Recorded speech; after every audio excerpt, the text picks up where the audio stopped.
गजनी से लेकर के अंग्रेज से लेकर सालों क्या सनातन नष्ट हुआ हमारा कि भगवान बिरसा मुंडा इस शहीद हुए, बलिदान दिए, कहीं उनका नाम आता है? उनके नाम को छुपाया गया है।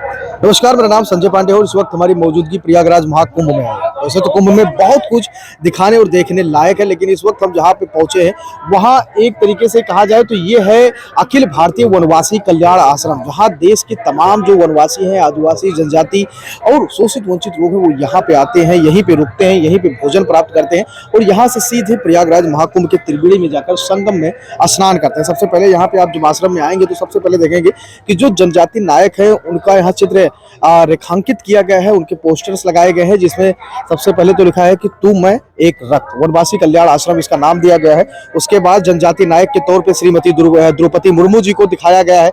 उसके बाद जनजाति नायक के तौर पे अमर बलिदानी बिरसा मुंडा को भी दिखाया गया और उनके जन्म को बताया गया कि 15 नवंबर 1875 उली हाथू खुटी झारखंड जाति मुंडा बलिदान हुए थे और उनके समय को बताया गया जब 9 जून 1990 को जो बिरसा मुंडा साहब थे वो बलिदान हुए थे, उनका बलिदान हुआ था। उसके बाद रानी दुर्गावती को दिखाया गया है जो जनजाति के एक नायक के तौर पर यहाँ पे प्रस्तुत किया गया है। उसके बाद रानी बाई गाई दिलेंडू को भी दिखाया गया है जो अमर बलिदानी है, उनको भी यहाँ पे रेखांकित किया गया उनके चित्र को। उसके बाद महुआ कोल जी को दिखाया गया है, राणा पूंजा भील को भी दिखाया गया है और इनके बारे में सबसे बड़ी बात है कि जानकारी भी दी गई। जैसे राणा पूंजी भील के बारे में बताया गया कि सूरवीरों को जन्म देने वाली मेवाड़ की भूमि राणा पूंजा भील ने मेवाड़ के वनवांचल को अपने पराक्रम से गौरवान्वित किया था।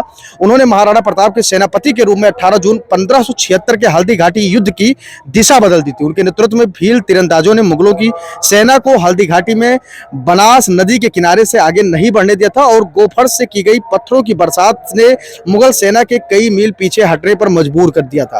पूंजा भील की उपलब्धियों और योगदान को सम्मानित करने के लिए महाराणा प्रताप ने सम्मान के रूप में उन्हें राणा की उपलब्धि दी थी, इसीलिए इनका नाम पड़ा था राणा पूंजा भील जो एक वनवासी थे।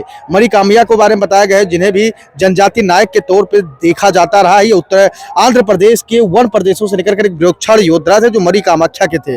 वहीं पे सिनगी दई को दिखाया गया है। सिनगी दई को बहुत सारे लोग नहीं जानते हैं, लेकिन आपको बता दें कि इनका जन्म जो था वो रोहतासगढ़ बिहार में हुआ था और जनजाति की थी। ये उराव वीरांगना सिनगी दई का नाम सुनकर ही हम उनके शौर्य और पराक्रम से रोमांचित हो उठते हैं। उन्होंने अपने उराव राज्य के उस समय संभाला जब संगठित सेना तुर्कों के साथ युद्ध में बिखर चुकी थी। लड़ने वाले पुरुष योद्धा राष्ट्र रक्षण में प्राण न्यौछावर कर चुके थे। ऐसे समय में रोहतासगढ़ के राजा रुईदास की पुत्री राजकुमारी सिनगी दई ने योग्यता, वीरता, बुद्धिमता, चतुराई के साथ उराव राज्य को संभाला था और उनके जमाने में कहा जाता है कि महिलाओं को उन्होंने बहुत संगठित और सुरक्षित किया था। उसके बाद यू क्यांग नोंगबा को भी अमर बलिदानी और जनजाति नायक के तौर पर यहाँ पे प्रस्तुत किया गया, यानी कि जो जनजाति समाज से लोग हैं उनके तमाम नायक जो यहाँ पे हैं उनकी फोटो आपको देखने को मिलेगी। आदिवासी समाज को उन लोगों की फोटो देखने को मिलेगी जिन्होंने उस समाज में कुछ अच्छा और दिव्य काम किया था, समाज के लिए अच्छा काम किया था, देश के लिए अच्छा काम किया था, सनातन धर्म के लिए अच्छा काम किया था। उसके बाद आप यहाँ आएंगे तो उनके बारे में भी बताया गया है। जैसे मध्य प्रदेश के महोबा में आंचल सलीवान के घर आंगन में 1524 ईस्वी के उस एक पल की वीरता कन्या के रूप में थी जिनका नाम दुर्गावती करता है। दुर्गावती यानी कि वीरांगना रानी दुर्गावती का चित्र प्रदर्शनी भी यहाँ पे आपको देखने को मिलेगा कि कब वो पैदा हुई थी, उसके बाद कब उन्होंने शिक्षा दीक्षा ली और उसके बाद कब वो बड़ी हुई, उसके बाद किस तरीके से उनका शादी हुआ और शादी के बाद किस प्रकार से उन्होंने गद्दी संभाली और एक महारानी के तौर पर उन्होंने किस तरीके से पूरे राज्य को संभाला। उसके बाद आप आगे बढ़ेंगे तो देख सकते हैं कि पूरे जीवन को उनके यहाँ पे उकेरा गया है, यानी कि युद्ध जय करती थी किस तरीके से हुआ था, उनके बाद किस तरीके से वो सैनिकों से घिर गई थी, कब एक बार वो मूर्छित हो गई थी और इसके पीछे के बहुत सारे कारण हैं जिनको दिखाया और सुनाया और बताया गया है यहाँ पे, यानी कि जो जनजाति नायक हैं उनको यहाँ पे दर्शाया गया है। बिरसा मुंडा को खास तौर पे यहाँ प्रदर्शनी में लगाया गया है। आइए प्रदर्शनी में लगाया गया है, देख सकते हैं कि एक मेन बैरिकेडिंग की गई, चारों तरफ झंडे लगाए गए हैं, उसके बाद बिरसा मुंडा साहब की फोटो लगाई गई है और मैं अपने सहयोगी से कहूंगा कि वो चीजों को दिखाएं कि किस तरीके से यहाँ पे चीजें व्यवस्थित की गई। एक तरफ देश में जहाँ ये कहा जाता है कि जो शोषित वंचित आदिवासी वनवासी लोग हैं उनके साथ भेदभाव किया जा रहा है, वो सनातन धर्म को नहीं मानने लोग होते हैं, कुछ ऐसे नेता भी आए जिन्होंने बरगलाना चाहा इन समाज के लोगों को, क्योंकि इनको बरगलाना थोड़ा सा आसान होता था इसलिए लोग बरगलाने की कोशिश की। लेकिन आप देख सकते हैं जहां आस्था की नगरी है प्रयागराज, जहां करोड़ों सनातनी पहुंच रहे हैं आस्था त्रिवेणी की संगम में आस्था की डुबकी लगाने के लिए, वहां पे ऐसे भी लोग पहुंच रहे हैं और ऐसे समाज से लोग यहां आ रहे हैं संगम में आस्था के साथ और डुबकी लगाएंगे। हमारे साथ कुछ लोग हैं, उनसे भी हम थोड़ा सा जानकारी कर लेते हैं। भाई साहब, ये पूरा ये जो आश्रम है वो किस तरीके का आश्रम है और कौन कहाँ से कितने लोग अब तक आए और आप लोगों ने सेवा किया है? अखिल भारतीय वनवासी कल्याण आश्रम हमारा जनजाति समाज के बीच में काम करता है हाँ। और देश भर से जितने भी जनजाति समाज के लोग हैं इस कुंभ में भाग ले रहे हैं। देश भर से 1 लाख जनजाति समाज हमारे यहाँ आ रहा है, आस्था की डुबकी लगा रहे हो। डुबकी लगाने के लिए आ रहा है, जिसमें से 7,000 युवा आ रहे हैं जो हमारे छात्रावास से पढ़ करके बच्चे गए हैं। 7,000 युवा आ रहे हैं। युवा कुंभ उनका अलग है। बाकी 300 प्रकार का नृत्य टोली आ रही है देश भर से तमाम वो युवा जो वनवासी हैं, आदिवासी हैं, वो लोग यहाँ पे पहुंच रहे हैं और इस आश्रम का हिस्सा बने। लेकिन कुछ लोग हैं ऐसे जो आपके समाज को सनातन धर्म से काटना चाहते हैं। बहुत बार ऐसे कुप्रसिद्ध उन्होंने प्रचार किया और वो लोग इसमें कह रहे हैं कि जैसे अभी चंद्रशेखर आजाद रावण एक नेता है, उन्होंने कहा कि कुंभ में हमारे समाज की कोई न जाए, वहाँ पे जो होते हैं वो पापी लोग जाते हैं। क्या आपको लगता है कि सनातन को नष्ट करने के लिए आज से नहीं 800 वर्षों से लोगों ने काम किया?